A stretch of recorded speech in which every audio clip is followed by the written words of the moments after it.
नमस्कार दोस्तों, राजनीति की बातों में आपका स्वागत है। मैं हूं आपका दोस्त धर्मेंद्र कुमारी। दोस्तों, 3 बजे की चाय और राजनीति की चर्चाओं में आपका स्वागत है। मोहम्मदपुर रोही गांव है चौधरी भजनलाल का। चौधरी भजनलाल के 2-3 वीडियो जब हमने बनाए तो काफ़ी साथियों ने उस पर कमेंट किए और कुछ लोगों के मेरे पास फ़ोन भी आए उनसे जुड़े हुए राजनीतिक किस्से बताने के लिए, जिसकी एक पूरी सीरीज़ बनाई जा सकती है। लेकिन एक किस्सा बहुत महत्वपूर्ण है, चूँकि ये बातें हमारी अब चौधरी भजनलाल से संबंधित चल रही हैं, इसलिए ये किस्सा आपको सुनाना जरूरी है। ये किस्सा जुड़ा हुआ है भाग्य के साथ, आशीर्वाद के साथ, और जो हम सब की जो परंपराएं हैं, आप जितने भी लोग हैं या जो भी भगवान में आस्था रखते हैं, वो संतों महापुरुषों की वाणियों में भी आस्था रखते हुए लोग मिलते हैं। और अगर हम भगवान को मानते ही नहीं हैं तो फिर तो कोई बात है ही नहीं। लेकिन मोहम्मदपुर रोही जो गांव है, वहाँ पर एक डेरा है बहुत पुराना, और ये डेरा है शाह सतनाम जी महाराज का।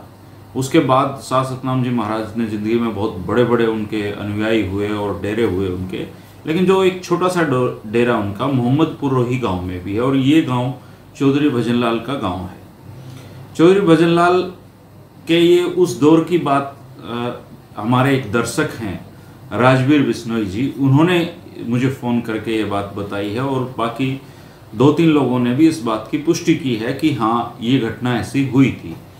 और जो चौधरी भजनलाल जी के भाई के लड़के हैं दूड़ाराम जी ने भी इस जो पूरी बात है, जो अभी फतेहाबाद के विधायक हैं, उन्होंने भी इस पूरी घटना की पुष्टि की है, जो मैं आपको अब बताने जा रहा हूँ।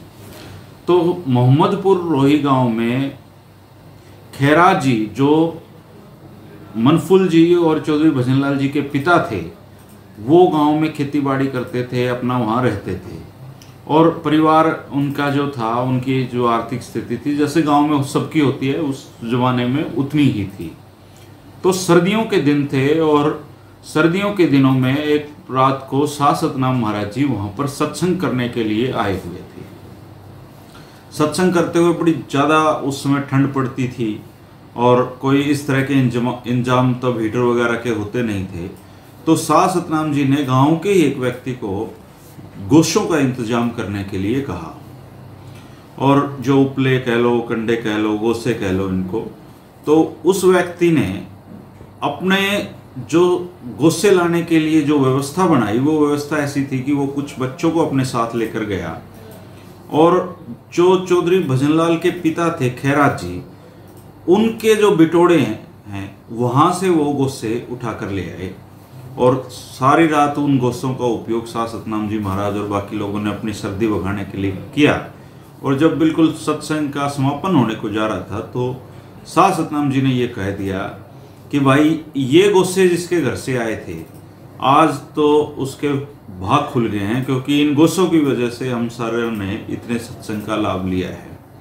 तो जो आदमी अपने बिटोड़े की जगह खैरात जी, जो चौधरी भजनलाल के पिता थे, उनके बिटोड़ों से गोसे उठा के लाया था, वो बहुत पछताया कि काश मैं अपने घर से गोसे उठा कर लाया होता, तो इस संत का आशीर्वाद मुझे मिला होता और मेरे परिवार की दिशा बदल गई होती।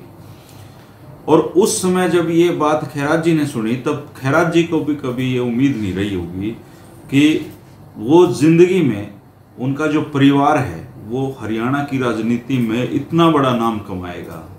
चौधरी भजनलाल जी हरियाणा के 3 बार मुख्यमंत्री हुए, उनकी पत्नी विधायक बनी, उनके बेटे विधायक बने, उनकी पुत्रवधू विधायक बनी, चौधरी मनफुल सिंह जी के लड़के चौधरी दूड़ाराम जी विधायक बने। तो वो जो राजनीति में फिर आगे जो बढ़ा वो परिवार, और इस परिवार के बढ़ने की जो कहानी है, या इस परिवार के बढ़ने की जो यात्रा है, उसमें लोग मानते हैं ये, और चौधरी भजनलाल का परिवार भी ये बात मानता है कि हो सकता है, और संतों की वाणी पे लोग विश्वास करते हैं। तो शाह सतनाम जी का ये आशीर्वाद इस परिवार को मिला, और इसकी वजह से चौधरी भजनलाल के परिवार की ये तरक्की हुई। और मोहम्मदपुर रोही गांव में आपको ये घटना बताने वाले लोग आज भी मिल जाएंगे। बहुत सारे लोग इस बात का जिक्र करते हैं कि खैरा जी के गोस्सों ने और संत के आशीर्वाद ने इस परिवार की जो दिशा है उसको बदलने का काम किया।